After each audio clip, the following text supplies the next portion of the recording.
Yeah. He talked to me. Me either. He's texted me a couple times. All right, you ready? Good for you.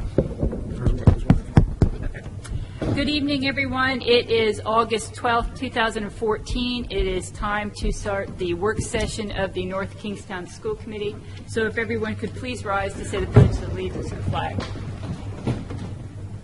I pledge allegiance to the flag of the United States of America and to the republic for which it stands, one nation, under God, indivisible, with liberty and justice for all.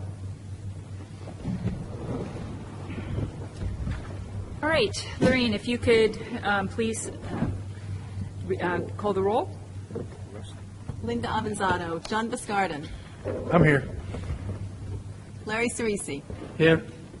Carol Clarkin. Here. Robert Jones, William Mudge, Kimberly Page, Here. Julia Held. Thank you. Lorraine, could you please go over the calendars? August 25th, Professional Development Day, staff only, reports to school. August 25th also, 6 p.m., special executive session, Central Administration Building. August 26th, first day of school. August 26th, 7 p.m., school committee meeting, North Kingstown High School cafeteria. September 1st, Labor Day, schools and offices closed. Thank you. Thank you very much.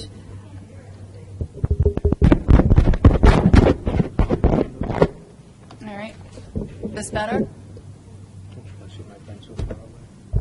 Lorraine might have been a little way away from the mic. Probably Can you hear just me? my microphone. Okay. Is that better? All right. So we do have a sheet here for citizens to sign up if you would like to speak. I've seen a number of people come forward and sign up their name and their address. Please do that just so that for our record we know who has come here to speak. So that's just a reminder. And now that brings us to presentations and recognitions. So, Dr. Ajay, unless you have anything, we'll go ahead and start with the CLAC group who is here this evening. Okay, go ahead. You guys come on up.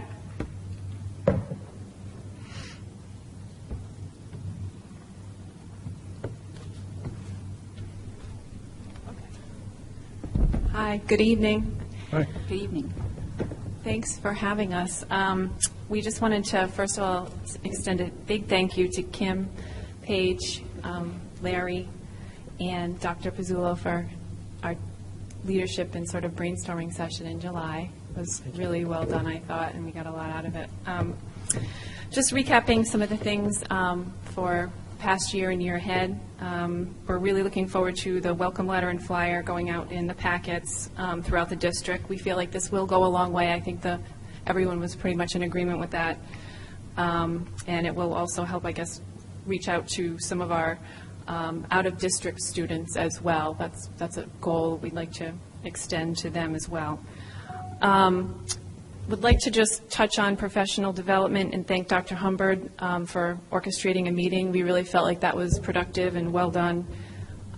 We'd like to continue that kind of dialogue and ongoing in the future, and perhaps schedule another session for that. The website is up and running and functional, and we want to thank you for your support of us having a CLAC website, so that's exciting news. We feel like it's great for the community. It's a good platform for folks to access information on the district and special education programs we offer here. Currently it has events, resources to news, and links to things like Autism Society, Department of Education, Special Needs Emergency Preparedness, as well as access to emailing our group. It needs a logo. We realize that it's kind of in development stage. It's been difficult to obtain disclosure and put up pictures of students, so we are working with a graphic artist who's donating their time for a logo. And upcoming events, we just look forward to extending our branch to other parents at open houses throughout the district in the fall. And with regard to that's it with regard to the website, sorry here. We also wanted to touch base on Dare to Dream. Hi, thank you. North Kings Dare to Dream is an initiative. It's a statewide initiative hosted and sponsored by the Department of Health, Office of Special Needs, and the Department of Education, the Office of Diverse Learners. Dare to Dream is a student leadership conference for transition age youth. That would be youth who are 8th grade up until the age of 21. It's a annual conference. We're now in our 7th year. North Kingstown has participated over the years a little bit here and there. I'm here to actually really thank Marissa Eisner over at Davisville Middle School for hearing more about Dare to Dream and pulling together a very large group of 8th graders. And I think there were some 7th graders going to Dare to Dream. There were over 28 kids. We're talking kids who might be in resource, kids who might be in some self-contained classrooms, kids with chronic health conditions. It's for kids who might be struggling, why they're in school and what school's all about. We get over 700, 800 kids down at URI with speakers. Dare to Dream is a really great opportunity for North Kingstown students to learn about self-advocacy. And I'm asking that the school committee meet with us to hear more about Dare to Dream and how the students in North Kingstown can benefit. And it's not only the kids that benefit. A lot of other schools bring kids who might want to go into special education, kids who are in Best Buddies programs, kids who are doing unified sports. So it's a way for a lot of students to wrap around those who are struggling and go and see other kids and talk about leadership. So I'd like to meet with you guys and tell you all about Dare to Dream. Thank you. Thank you. 2 other programming-related notes. With regards to the integrated sports and theater programs. I'm not used to speaking to a panel of folks like this. We really enjoy these programs, and we're hoping that they continue. They are so important to our kids in the community, and we're looking forward to Davisville Academy as that conversation and plan progresses and being part of that discussion and planning. Thank you. Thank you. Thank you. Are there any questions from the committee or, yeah, Mr. Biscard? It's more of just a thought. Is there an opportunity for CELAC folks to give us a formal presentation on the Dare to Dream? Because they said that she wanted to speak to us about it. Would that be something that you could put together for a? Yes. I mean, because you have a better chance of getting a hold of all of us when you do it. It's something like this as opposed to, catch as catch can in between meetings. Yep, we could arrange something anytime that fits your needs. We could also have some young people who've participated in it who are really enthusiastic about it. Some kids in the North Kingstown district and some others come out and they can tell you so that you don't have to hear it from us. Excellent. Super. What kind of turnaround time would you folks need to put this together? Yeah, just stay up there. You tell us when it's a good time, and we'll make it happen. Oh. Okay. We can talk to Dr. Pizzullo about that and figure something out. Hopefully sometime in September. Yeah, because I think it's something that the district, it's a commitment that the district wants to make, and it takes a while to plan it. I mean, not too long, but there's a lot of activities that can happen. So it starting early is good. Okay. Thank you. Thank you. Any other questions, comments? Thank you very much for coming this evening. I appreciate it very much. I appreciate your report. One thing, please. I apologize for being late and missing that presentation. All right. Dr. Auger, do you have anything else to add on presentations, recognitions? Not this evening, no. All right, that brings us to citizens' comments. And we have a number of citizens who have signed up. So what I will do is I'll call your name and I'll tell who the next person who is coming up. And I would ask that you keep your comments to 3 minutes, because that is our time according to our policy that we have for citizens' comments. And if you could do that, that would be very helpful. So the first person who I have on here, and I may mispronounce names, so I apologize ahead of time, is Ann Mack, and then after her is Susan Balserac. Balserac, okay. Good evening. My name is Ann Mack, and for 36 years, I lived at 265 Prospect Avenue in North Kingstown, raised 2 kids who went through the K-12 school system, and was a teacher at the old high school for 22 years. I retired in 2001, and in 2002, I sat on a committee for redistricting. And there was a plan to have a pilot of all-day kindergarten. This is a little history for some of you not. The plan was to be at Davisville L, when it was Davisville L, and the discussion was that it probably wouldn't work because most parents wanted their kids home for half the day. It was a rousing success. Every parent at Davisville L signed up for the all-day kindergarten. I'm not sure that some of you knew that. So back in 2002, North Kingstown knew that all-day kindergarten was important for children. That's a lot of years ago. And here we are today, 2014, we still haven't seen the light that kids need to come to school at the age of 5 all day. And I just want to update you with 3 facts and then ask 2 questions. There are many states, Florida being one of them, which is where I live now part of the year, that has free, are you ready, pre-K for all children, from 9 in the morning until 12, free pre-K. They also have all-day kindergarten for all Florida children.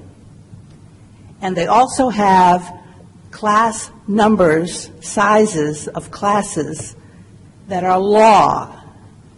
And that law, if it's breached, they get fined. Their number for kindergarten and first grade is 18. So now I understand that we have a problem, that we don't have kindergarten all day except in one school. How inequitable is that and unjust, in my opinion? And we have classrooms at the first grade level that are way over 18. We have children in this town, in this very town that I love dearly, and I love this school system. I loved my teaching at the high school, that go for 2.5, at the age of 5, they go for 2.5 hours to school at the age of 5, and are expected to be able to read at a first grade level when they enter the first grade classroom, and they have 23 or 4 kids in that classroom. The rest of the world is way ahead of what's going on in this district educationally for K and first grades, in my opinion. So my questions, my 2 last and final questions are, please, school committee, reorder your financial priorities. When I look to what you're adding here, you need to institute now all-day kindergarten. You need to find some grant money. You need to find some money to give kids all-day kindergarten. It's too late. You've waited too long. And you need to look at the number of 18. When you're putting these first graders into a classroom, learning to read, all the research all across the country says 18 is a number. I heard 24, 25. So how are you going to do that? You're going to have to find the money. And please, thank you. Thank you. The next person is Susan, thank you, Balserac, and then Tanya Carroll. Hi, I'm Susan Balserac. I have a son who's going to be starting the middle school, and then I have 2 sons at Hamilton. As I'm sure the school committee knows, there are 36 total school districts, and 8 right now do not offer full-day kindergarten in the state, and we are one of those 8. And of those 8, 4 have just recently been awarded funds from the Rhode Island General Assembly through the RIDE program to expand their full-day kindergarten. And over the next few years, they're going to be fully funded to complete their programs. And so pretty soon, North Kingstown is going to be in the bottom 4 of the state as far as offering full-day kindergarten. And I know that everybody knows that it's good for the students. So here's a real quick thing here. Studies show that kids who enrolled in full-day kindergarten are more prepared for first grade than peers who are enrolled in half-day programs. There's also evidence that they earn better grades, score higher on standardized tests, become stronger readers, and gain desirable social and emotional skills. For a school district that prides itself on its school successes and reputations and ranks in the state, I don't think it's acceptable for us to be in the bottom 4 schools in this area. And I think that our younger students deserve a better start. And I think that it's about time, just as the last speaker said, that we do something about this and prioritize it. Also, the student-to-teacher ratio, and I'm talking about the classroom-teacher ratio in our district. We have, at Stony Lane, it's 1 to 22 teachers, and at Hamilton, it's 1 to 20, and in the state, the average is 1 to 14. So right there, we're not doing as well. We don't have the same teacher-to-student ratio. And I looked at some other elementary schools across the state, and the average seemed to be around that. Like, I looked at Matunic and South Kingstown, it's more like 1 to 14, 1 to 16. So it looks like we need more teachers. I mean, as we see by the lack of full-day kindergarten and also the high numbers in the first grade class. So my question is, what is the school committee's plan to address these shortcomings in our young students' educational needs? Because I think it's a responsibility of this town to do better by its younger students. Thank you. Tanya Carroll and then Richard Welch. Good evening. My name is Tanya Carroll. I have 2 daughters at Hamilton, and we're actually here with a whole group of first grade parents because we're concerned about the student-to-teacher ratio in the first grade. We were told that the 3rd class is not being funded. The 3rd teacher that they had for first grade is not being funded because resources are needed in other schools in the district. We've had email correspondence with Dr. Ojay, and I have forwarded that correspondence to the school committee this afternoon. We're just concerned that our children are going from 2.5 hours a day to a full day with 24 kids in the classroom and there's no aid. You can't rely on parents to be in the classroom to help out. Those parents aren't there. I was a room parent last year. I am fortunate enough to be able to stay home, but there are not many of those parents around. So you can't rely on the parents to come in and help with centers, help with reading centers, and help with all those kinds of things. What is the plan for that school? What's Hamilton going to do? Are our kids going to fall back? I'm really concerned about that, and I think that's what these other parents echo here as well. And I don't understand that things like that can happen. There's numerous families that received letters that they are now not redistricted, but rezoned to another elementary school so that Hamilton could keep those students at the 24 cap, because I guess that's the legal cap within North Kingstown or the state. And I don't understand that parents can just be told that your student is now not going to be going to the school that you're zoned for, that you bought a house in that area. Is that something we have to worry about in the future, that we're going to get a letter next year going, okay, well, you're now going to go to Stony or another school because we've got to keep our numbers down? So my question is, what's going to happen to Hamilton, to these students? Are they going to fall back? I don't have all the facts in front of me. I'm not a PhD in this area, but I was told that there is research that shows that the students are going to fall behind in the future for having such big groups, class sizes, and not getting the attention that they're going to need. Remember, these are little kids. They're 6- and 7-year-olds. They don't even know how to tie their own shoelaces. Many times they need help opening up their snacks. Is one teacher going to be able to do that? And then, of course, there's a whole host of kids who have special needs and need attention, and how's the teacher going to deal with all of this? So I would love to hear from the school committee on how this is going to be worked on at Hamilton and maybe also in the other schools in the district. I don't know, but I just know about Hamilton. Thank you very much.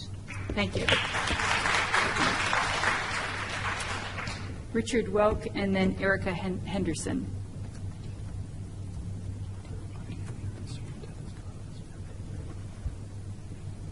Good evening. Last week, or maybe a little bit earlier than that, the town council received word that Jim Grundy has resigned as chairman of the Facilities and Planning Committee. I've served on this committee for many years. You know, a successful committee has someone that's the glue that keeps it together and keeps it moving forward. Jim Grundy is that person. The amount of information, factual information, background information that Jim has brought to the committee has saved this community. Could be millions, quite frankly. Jim also brought in some other folks to the committee that added to the dimension that he brought his experience to the benefit of this district. I feel very badly that he is no longer going to be a part of this committee, and I hope he is replaced by someone who is as much of the glue as Jim has been. He's kept the committee moving forward. I think that both the superintendent and Phil and Mary both know how much of his personal time he has devoted to the facilities committee. This town runs on volunteers. The town council side has 30-plus boards and commissions, without which this town wouldn't function the way it does. For someone like Jim Grundy to take time away from his business, and I know that Mary and Phil both know how much time he has spent, he's going to be sorely missed. And I don't know who we're going to replace him with. I thought it was important that something was said in his behalf. I feel as though the Facilities Committee has contributed an awful lot of positive work and effort to the town and to the taxpayers, and it shouldn't go unnoticed by the people in North Kingstown. Thank you. Thank you. We have Erica Henson, and then we have Dr. Cosmo Hara-Lambitis. Hello, my name is Erica Henderson. My daughter is going to be in first grade at Hamilton Elementary School. I'm here, along with everyone else, the parents that are concerned about the student-teacher ratio numbers. But just to give you a little idea, I'm also a teacher. I have written and I helped write the ELA curriculum for K through 6, and then again for 7 through 12. They asked me to be on both committees, as well as I was sent to Chicago by the Department of Ed to be on the Park Diagnostic Review Committee for ELA. I know it's coming down the pike. It's here. I understand that testing's not going to start until 3rd grade, but in 1st grade, this is where the foundation begins. And with 24 kids in a classroom with no extra support, can it be done? Yeah, probably. Is it in the best interest of our kids? Absolutely not. And I'm just here to ask you to think about the bigger picture later on. Are we setting our kids to fail? Thank you. Thank you.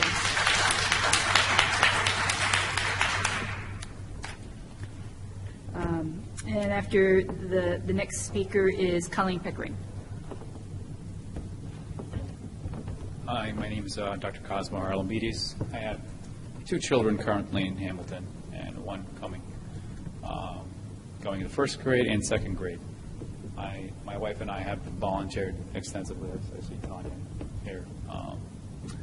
Being an orthodontist, I chose North Kingston because of its good school department.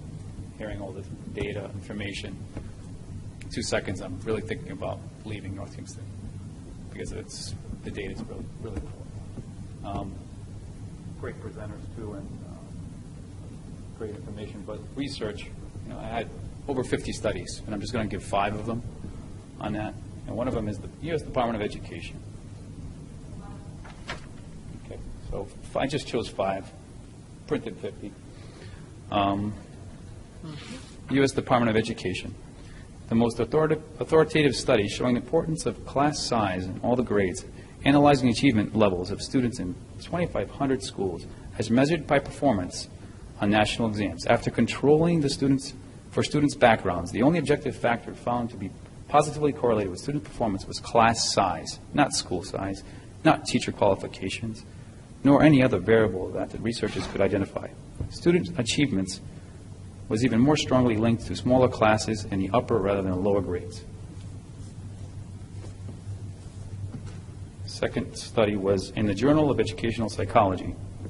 For all students combined, 4 years of a small class in K through 3 were associated with significant increase in the likelihood of graduating from high school. The odds of graduating after having attended small classes for 4 years were increased by about 80%. Furthermore, the impact of attending a small class was especially noteworthy for students from low-income homes. 3 years or more of small classes affected the graduation rate of low SES students, increasing the odds of graduating by about 70% for 3 years and more than doubling the odds for 4 years. Third study is the American Journal of Education. A summary of effects of smaller classes on the achievement gap through 8th grade affects significant in all tested subjects, and for those in smaller classes for 4 years, very substantial. The results provide convincing evidence that all types of students, low, medium, and high achievers, benefit from being in small classes, in early grades, in parentheses, across all achievement tests and certain grades, in reading and science. The cumulative effects of small classes for low achievers are substantial in magnitude and significantly different from those for higher achievers. Thus, class size reduction appears to be the intervention that increases the achievement levels for all students while simultaneously reducing the achievement gap. The fourth paper, the White House report. We know from common sense that laying off teachers, increasing class size, eliminating critical programs, shortening the school week, or shortening the school year all means that our students receive less attention and fewer chances to achieve in their education. Substantial evidence exists that smaller class sizes, especially in early years, produce better outcomes for students. And the last study is class size policy, the STAR experiment, and relative class size studies, which is one of the lead ones from when I did my review.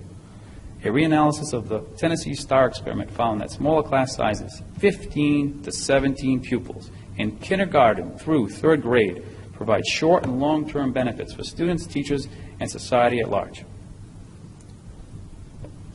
Thank you for your time. Thank you.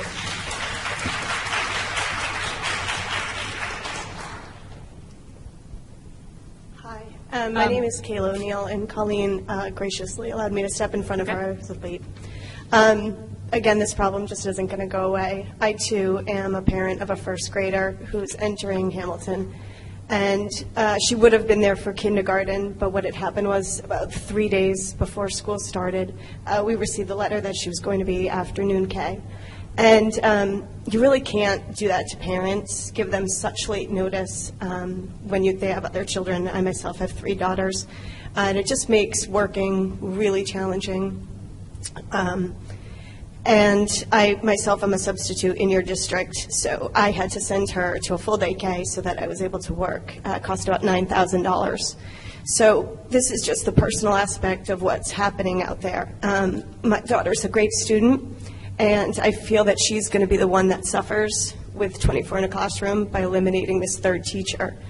There's great teachers out there, and you're not hiring them.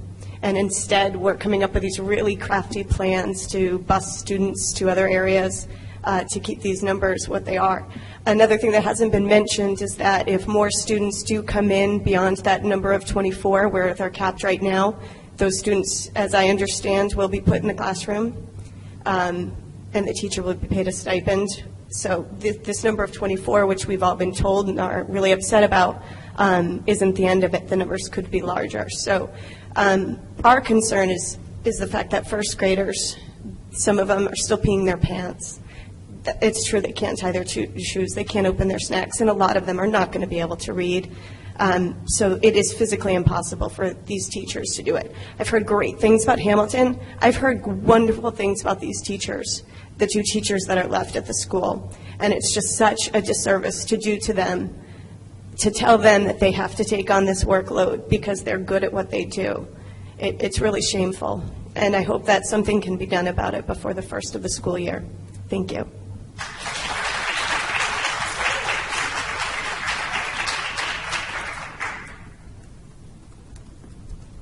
Hi, I'm Colleen Pickering. I'm going to change the subject. I'd like to thank you for being proactive. I teach at Whitford Middle School, and I'm a coach there. And when they took down the fence around the softball field and they put up the backstop, they didn't put it up high enough. And every year we hit cars with foul balls. And I want to thank you for being proactive and fixing that fence problem before we have a lawsuit and use our tax dollars on that. Thank you very much. Thank you. Is there anyone else who didn't sign up who would like to speak tonight? All right, thank you to all our speakers. Would you take notes? Dr. Jay, did you want to address any of the comments? Yes, obviously since this topic has come up tonight, I would like to talk a little bit about this. I do understand the concerns of the parents who've spoken tonight. I, too, am a parent of Hamilton kids. So I know what a great school that is, not only as the superintendent in the school system, but as a parent as well. And, decisions like the one that I've had to make about Hamilton do not come easy. We have contractual arrangements about class size in our district. And those were made a while back. I'm not exactly sure where the present numbers, where that would have landed, where the number for kindergarten is at 19, first grade and second is at 24, and grades 3 to 5, the cap is at 26. And by cap, that means it's not that we desire to have numbers right on those at that spot. Obviously, we would desire to have less than that. But contractually, we are not allowed to go over that. If a student, and I say when that would happen is in the month of August. Before school begins, we're not allowed to start the year with numbers over those. It's a contractual arrangement. So once the year begins and a child moves in, we have some options. It doesn't necessarily mean we always exercise it exactly that way, but it may turn out that we add a student and pay a stipend to the teacher to take an extra student. That's the contractual piece. It doesn't always work that way. In first grade, there's always, I think there's probably more of an issue at that particular grade than a lot of others, largely because the numbers tend to get higher, going from 24 to 26, and at the middle and high school level, it can be as high as 28 in a particular room. So the numbers tend to go higher, and that, if there's someone to be redistricted to the next local elementary school, usually it's not an issue at the middle or high school for obvious reasons, but if they're to be redistricted, it's usually the last person who's moved in. So it's a family who's new to the district anyway. They do not have a history at that particular school. So we would not be looking to remove someone who's already been at the school.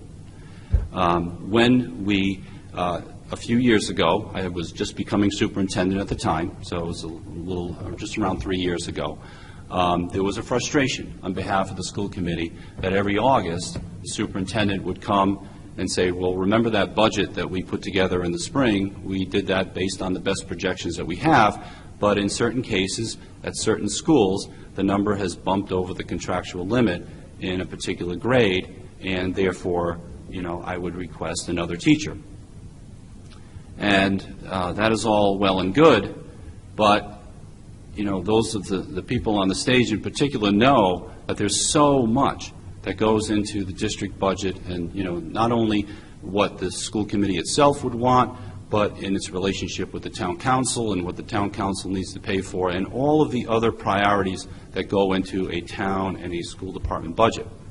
So obviously, trying to keep that number to where we've budgeted is crucial. If there's an emergency, there's certainly, you know, discussions that happen to allow for, you know, an extra teacher when needed, particularly in cases of special education where we have absolutely no choice in the matter anyway, and the need is clear. There's a student just moved into the district. They need a one-on-one paraprofessional, for instance. We have to do that. We have to figure out a way. Now, so, you know, in looking at our budget, you know, we have a significant need in the third grade at Quidnesset. And, you know, the data that you presented, sir, is very good data. And as you pointed out, it is more specific for low-income students than it is for high-income. That's not to say that it doesn't affect everybody, but it is far more effective in dealing with low-income students than high-income students. So we have a commitment in this district because Quidnesset is a title school, which means their free and reduced lunch numbers are 53% of the students at that school. At Hamilton, free and reduced lunch is roughly 14%. So there's a massive difference there in who can absorb better, where to put the resources, how can schools effectively deal with if there has to be a higher number. Now, it is a higher number, and as you know, numbers are relative.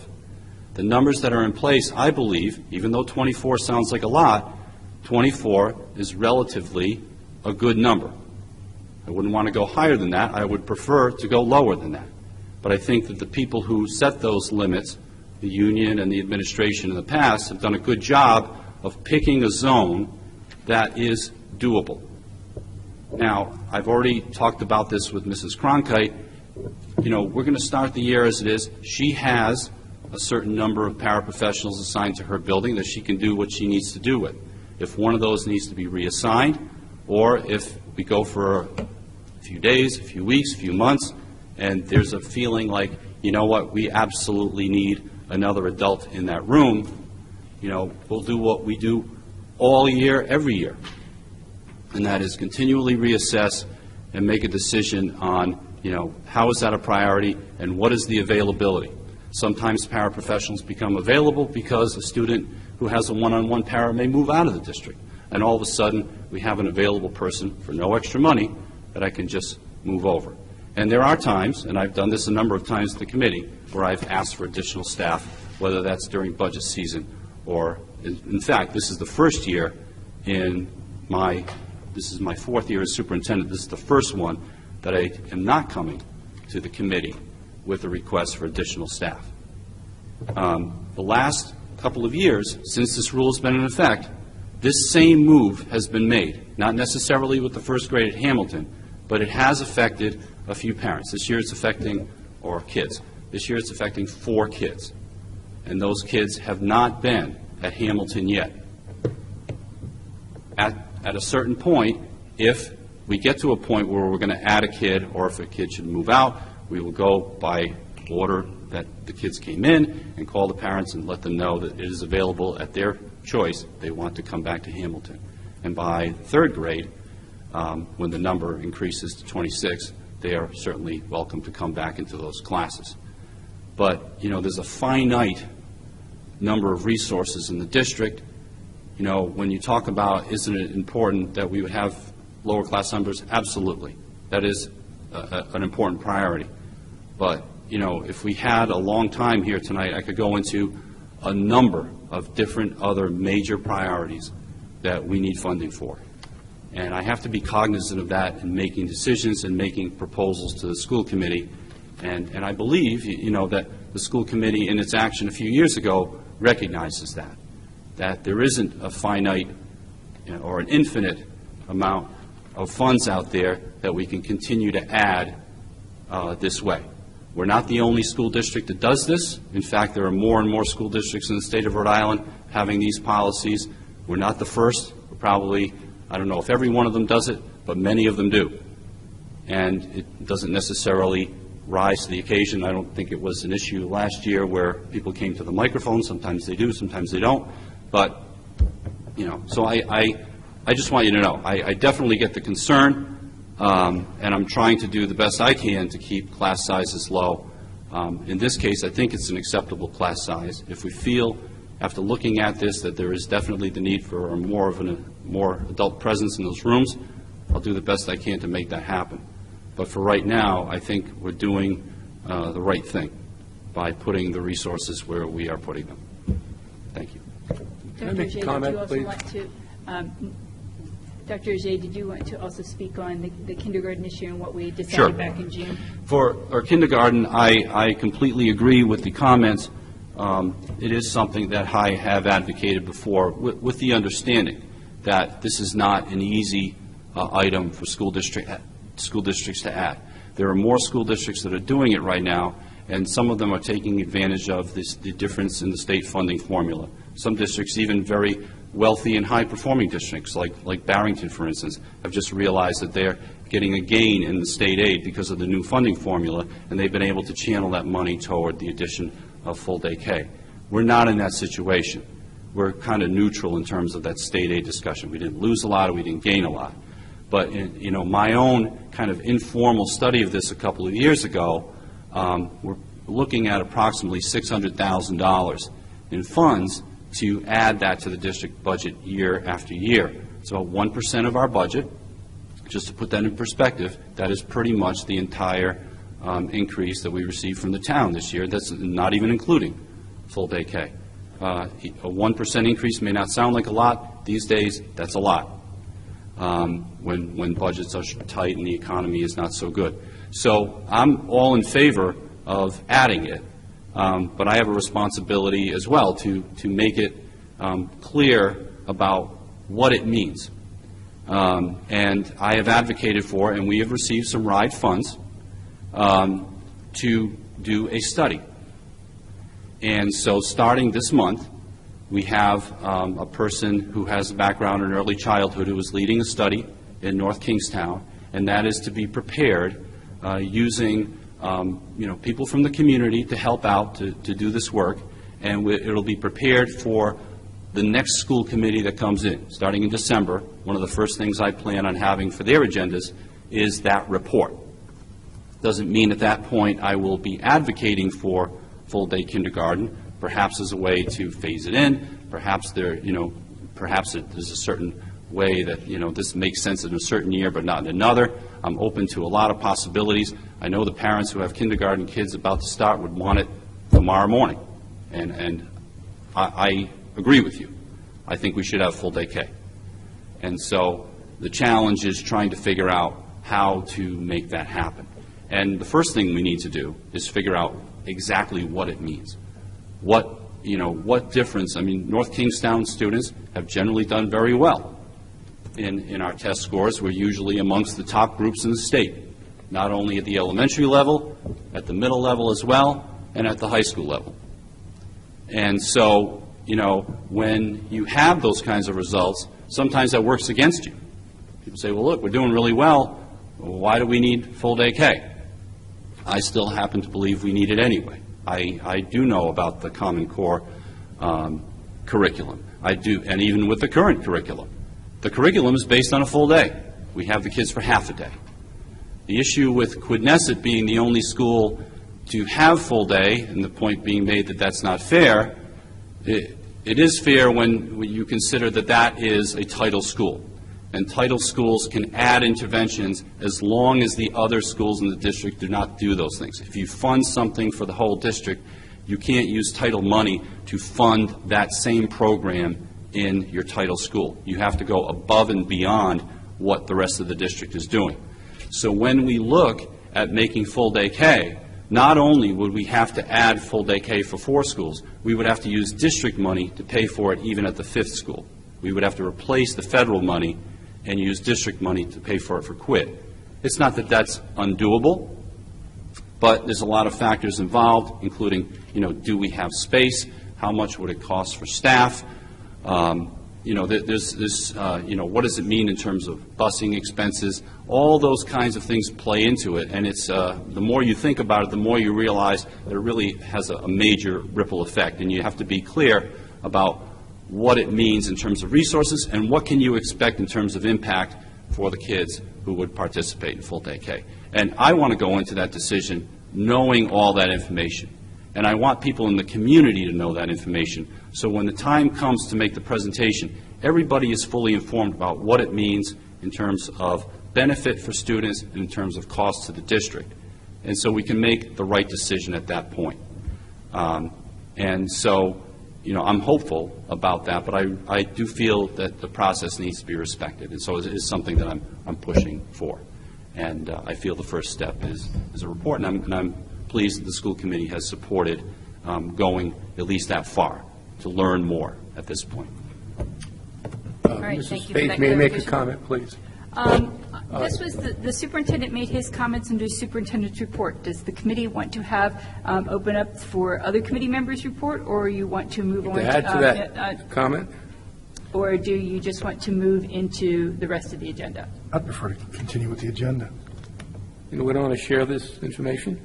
You may share it with people one-on-one, but right now, from what I've heard from the other committee members, or at least from Mr. Biscardin and the other shaking of heads, that people are ready to move on. As I said, we had the citizens' comments, we have the superintendent's report, so now it's time for us to get back to our agenda.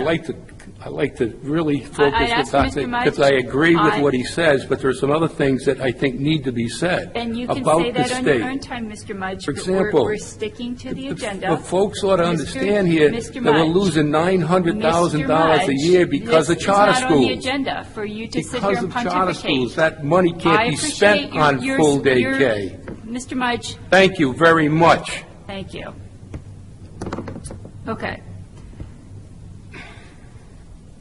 Routine items, we first have our executive session items, and since we did not have a quorum for the executive session, there are no minutes to seal or votes to come out of that meeting. So that brings us to the consent agenda. Are there any items to exempt from the consent agenda?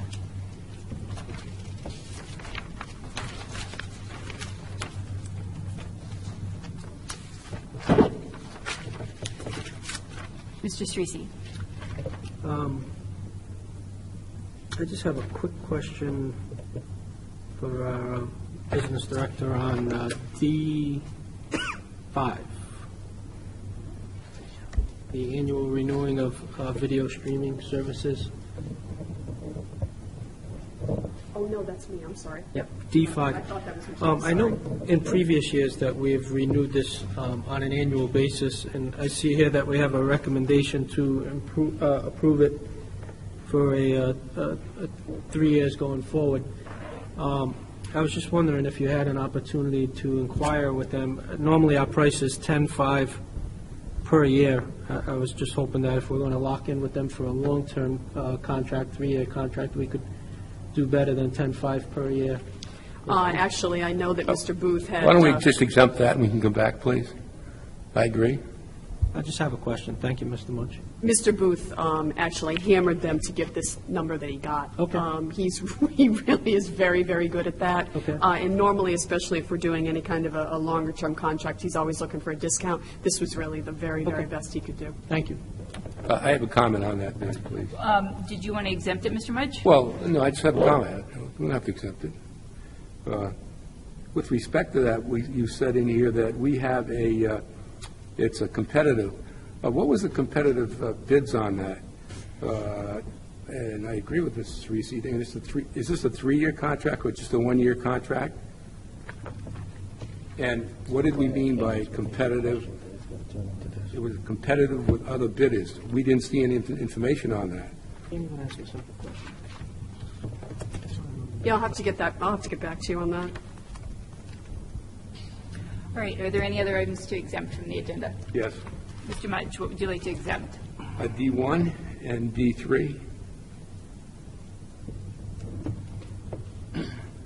Do I have a motion to approve? So moved. Second? Okay, all those in favor of approving all the rest of the items, say aye. Aye. All those opposed? Motion carries. That brings us to the two exempted items. D1, Mr. Mudge. Regarding the seal coating at Stony Lane, those parents just raised close to, $90,000 to put new playground equipment in there, which is just wonderful. I did participate in a couple of the events they had, and, I can understand the PTAs and PTOs. They do a great job, and they do extra things that, we don't ordinarily, we're unable to do because of our funding. For example, the playground, the equipment that went in at Stony Lane and at some other schools. I think it's most unfortunate and and inappropriate that we would ask Stony Lane, or Stony Lane would ask us, wherever it was, to spend $2,300 or $2,500, whatever it is, to maintain the basketball court because, it's cracking and grass is coming up and something like that. That's a maintenance job. That should be coming out of our maintenance funds. We shouldn't be asking our community folks to be, paying for that. That $2,500 could go towards something else, okay? So I'd like to make a motion that, we pay that out of our maintenance funds and allow that school to keep that $2,500, okay, for something else for the schools. I mean, are we going to ask every school to come back and pay for seal coating their basketball court or their driveway or something? I don't think that's appropriate. Well, I would disagree, Mr. Mudge, in that we do have policy that says whenever a playground is to be upgraded, it is something that we say that the school committee, the PTOs can take over. So this is above what they originally presented to us, and so that's why it's before us today. And it is this sort of thing of, while it is only $2,000, it's the same thing of if they raised more than they needed for their playground, so we might as well let them do it. Well, I'm not saying that. That's maintenance. Once it's there, when that basketball court is down, just like the basketball court at the high school or middle schools, we have an obligation of the roofs to maintain those things. They didn't build the basketball court. They put in the playground. But this is going over and above what we normally do in playgrounds. We don't normally seal coat them. Well, excuse me, did you look at the pictures? You get a basketball court, and it's made on macadam, and it's cracked, and the grass is coming up because we didn't maintain it. We didn't maintain it. Right, but we don't seal coat any.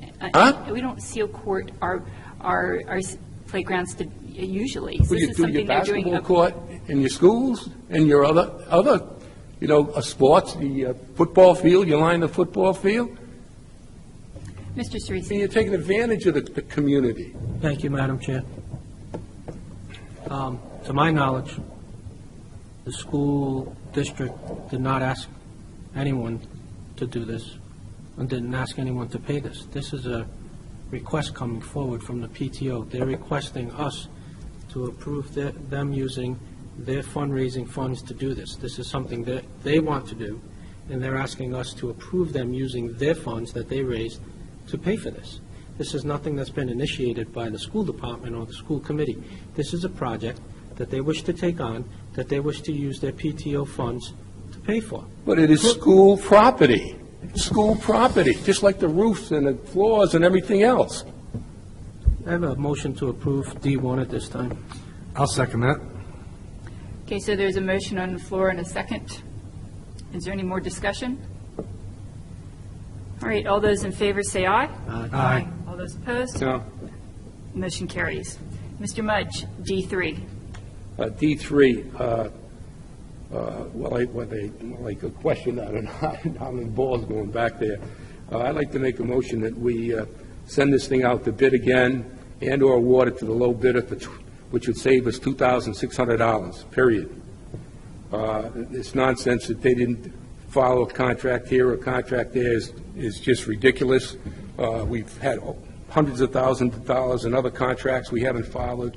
We've breached those things and allowed waivers and so forth and so on. This company worked before and put the baseball backstop in, did a fine job, no problems.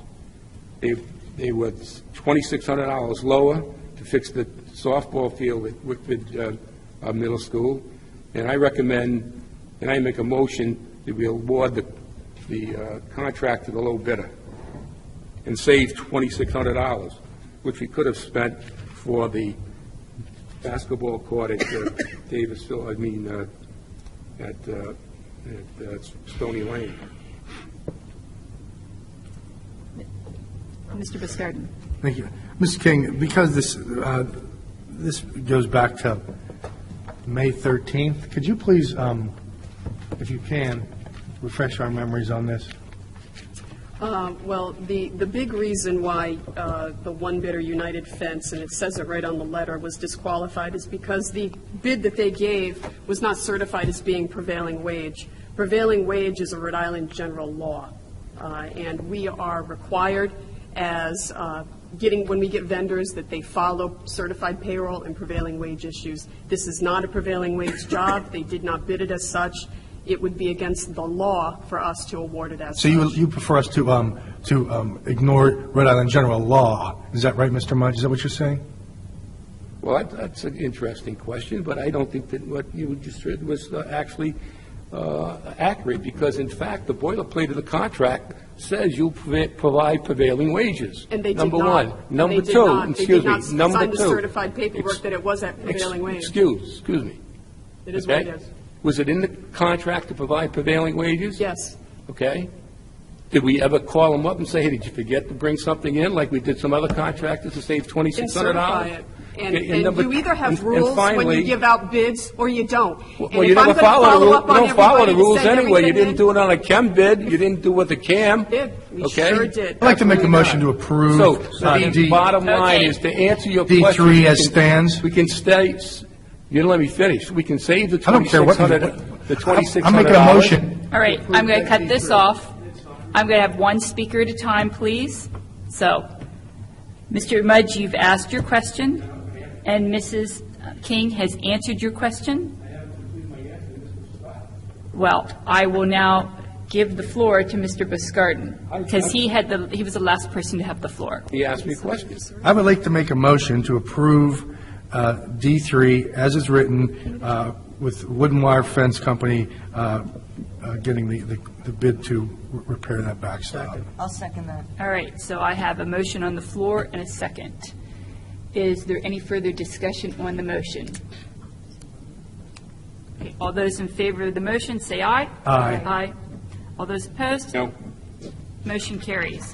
All right, that brings us to the end of the consent agenda and brings us into unfinished business, the 2014-15 school budget, more specifically, the school committee approval of transfer of funds for field trips. Dr. Ajay, I believe you were the one to put this on the agenda. Would you like to speak to that? Sure. This is a request of the committee to transfer funds that are already in the budget to go toward a field trip fund that is designed to provide money on the basis of low-income populations in our elementary schools. While, schools in the more economically advantaged part of town, for instance, the Stony Lanes and Hamiltons, the project at Stony Lane is a good example of this.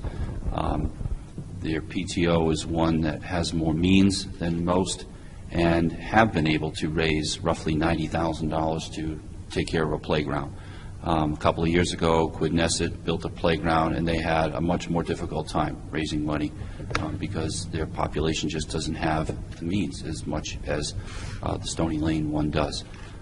You don't want to be refusing PTO money, but it does become a factor in terms of making certain options available for students, whereas the more low-income schools do not necessarily have those options.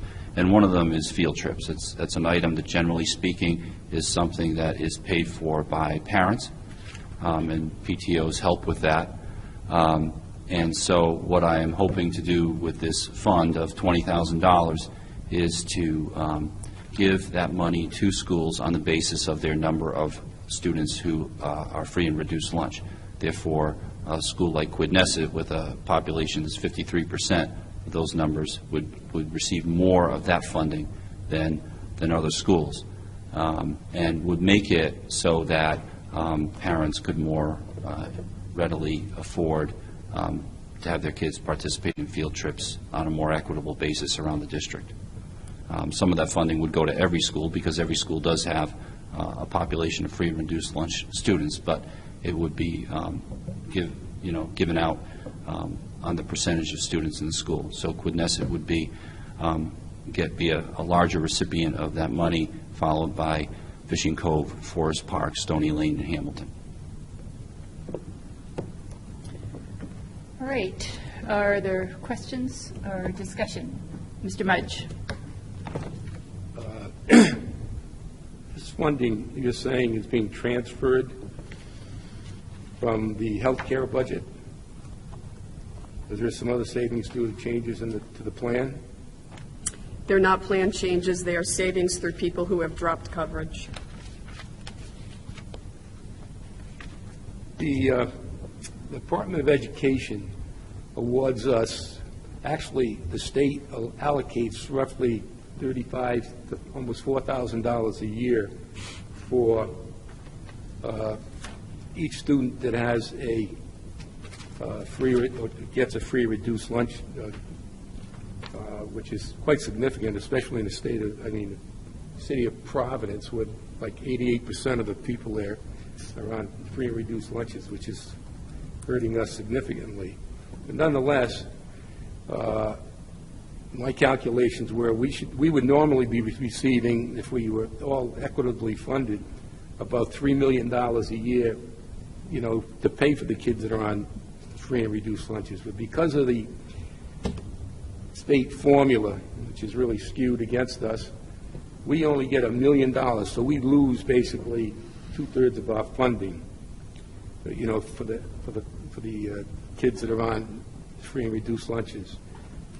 My calculations are we get about $1,000 a year, which should follow the child.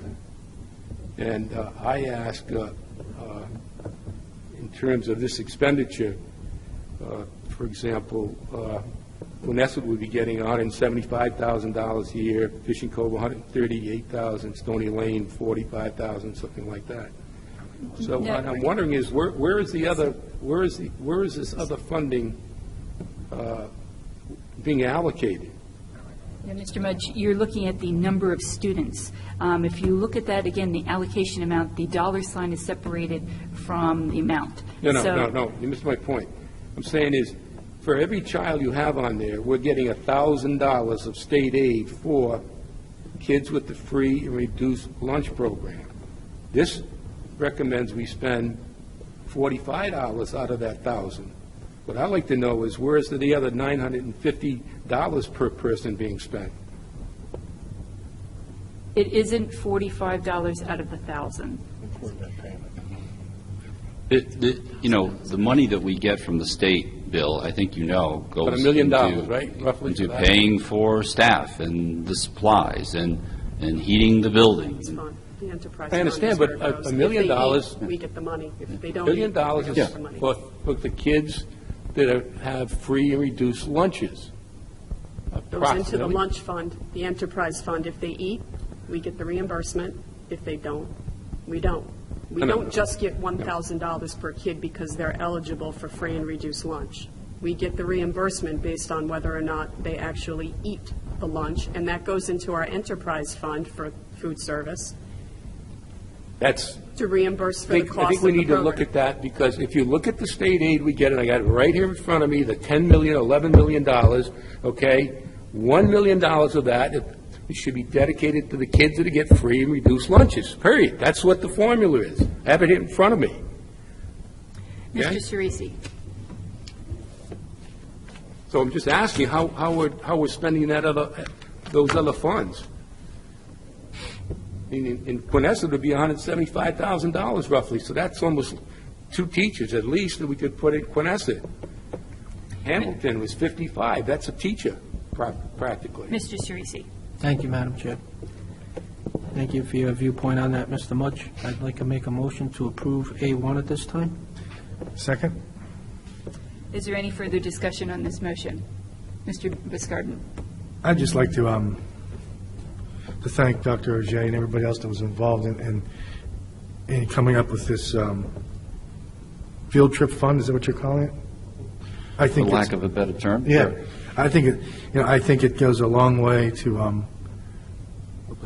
balance everything out between the haves and the have-nots. Quite frankly, that's been a very difficult discussion we've had when we've had these on different aspects of what the kids at one school on the north end of town versus the kids on the south end of town. So I think that's a wonderful first step to make sure that those kids are getting the same type of treatment that they get across the board. Mr. Cerisi. I just like to make one additional comment and expand on what Mr. Biscardin just said. For years we have conversations, and it's all, good, I guess, good feel-good buzzwords and politics and whatnot, and about, being fair and equitable and have an equitable distribution between the haves and the have-nots.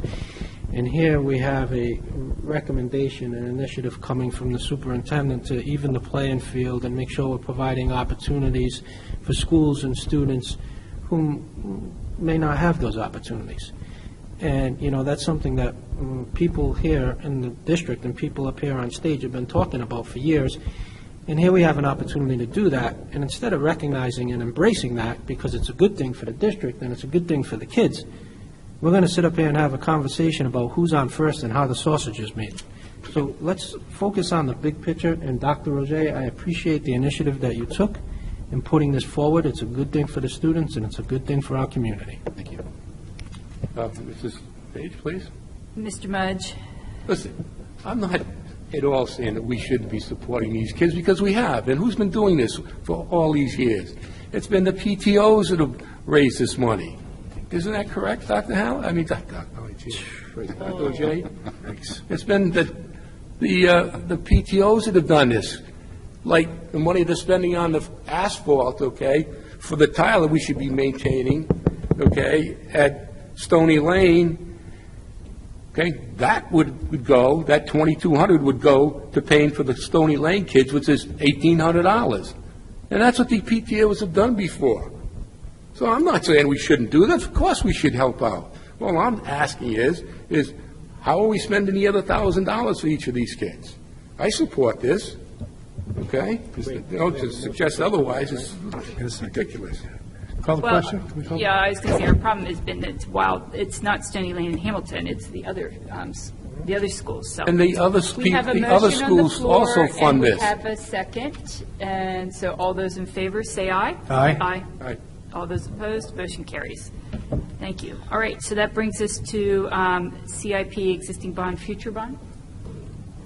I think we're specifically on this was the CIP of how we spent our money this summer is what we wanted an update on.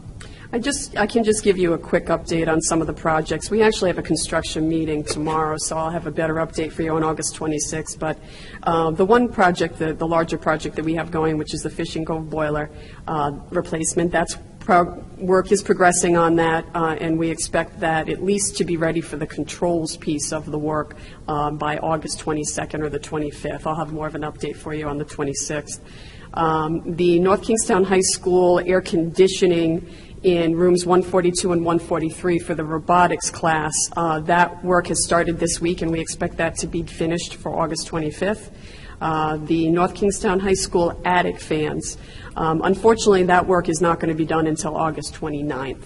The issue with that is that it has taken longer to get the actual fans than we had hoped.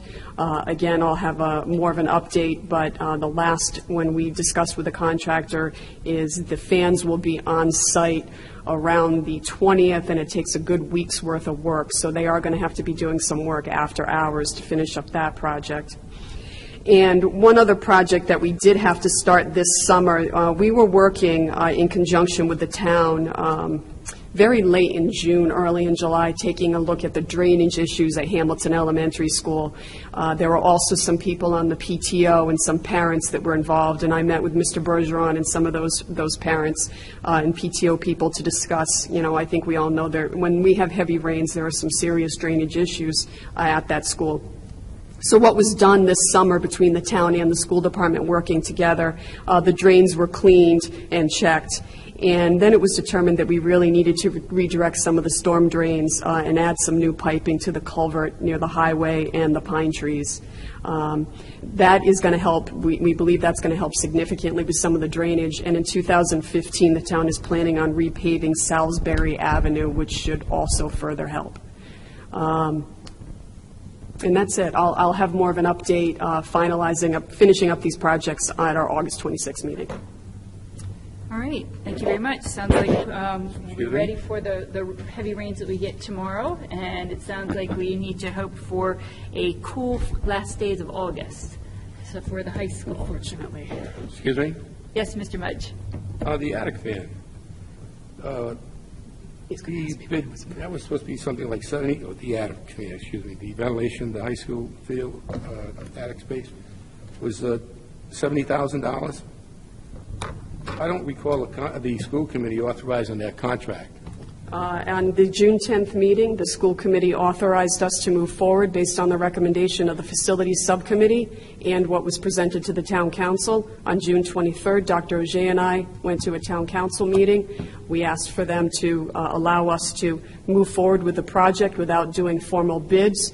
They approved that. We did get 3 quotes, and we moved forward. I can have Ms. Berglund resend the minutes of the June 10th meeting to you if you'd like, Mr. Mudge. Yeah, I think I would, because even though the town council authorized the project, or we might have authorized the project, that has nothing to do with awarding a contract. Awarding the contract is the exclusive authority of the school committee, exclusive authority of the school committee, and we brought that up at that meeting, and nothing was ever said. I think if you look at the minutes of that meeting, everyone is confused as to what was we awarding, a contract for $70,000 or $400,000 with the town council. And I believe the only one that was confused was you, Mr. Mudge, because you didn't like the answer. The answer is we were very clear that this was the first project we were going to move forward on, and the town council understood that we were working together we reached out to 3 or 4 different vendors, we got price quotes, and they were compared to the cost estimates that we got from the recommissioning study. Who authorized the contract?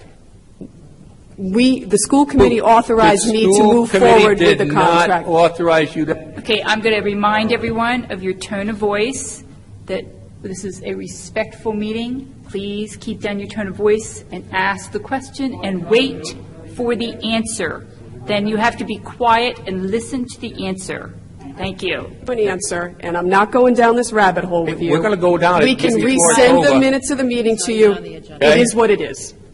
We spent a whole meeting, Chairman, on this thing, and it was never discussed. You have a problem, Mr. Streese? I'm not the chairman. You said chairman. I thought you were, Larry. I'm sorry. All right.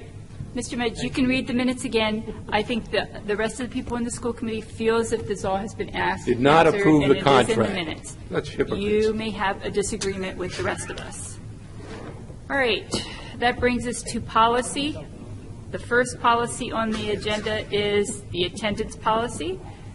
This is a revision that has been brought forward by our attorneys, and as well as Dr. Pizzullo, of some corrections that we need to make to our attendance policy. I know that we had this policy on our agenda in June, and there was some discussion, and we made some, just a tweak to when the doctor's note need to be in to answer the question that Mrs. Avanzato had.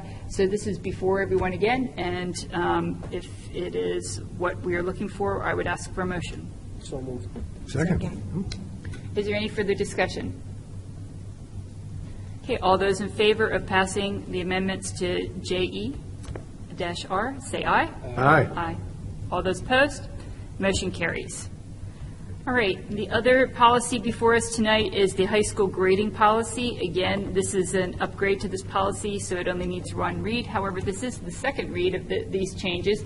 And after our meeting in June, when we had some teachers come and speak, the school committee asked Dr. Auger to go back to the teachers and Dr. Kenworthy to work on that policy some more, and he did just that. It is my understanding that at our last policy meeting on Friday, that Dr. Auger said he received a very nice letter back from the teachers of working with him, as well as the union president, who was happy with the changes that we were made. Is that correct? Yes. And so this is the policy that comes before you today, had to have the revisions from the last time that we met.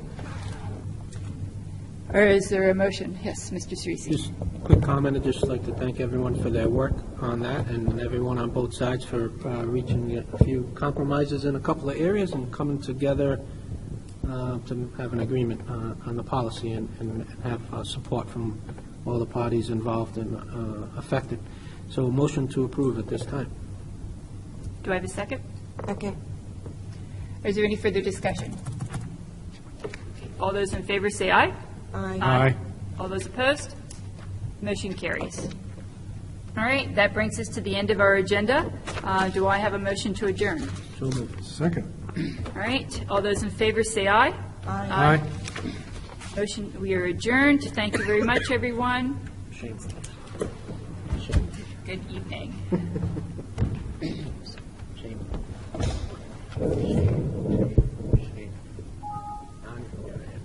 Get the microphones, please. What else? Thank Keep you, going. Connor. Don't stop now. Thanks, Connor. There's more.